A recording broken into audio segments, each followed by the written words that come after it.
नमः शिवाय महारुद्राय बाबा धवलेश्वराय नमो नमः। दीपं यदि परं ब्रह्म दीपं यदि जनार्दनः दीपहरत मे पापो पूजा दीप नमस्तुते।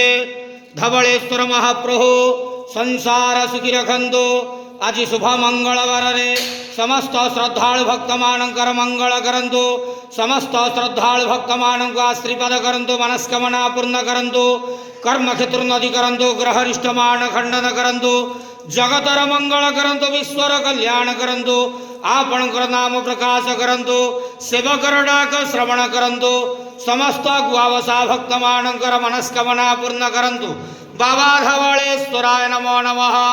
संसार सुखी रखंतु आनंद गेवार हरि बोलो।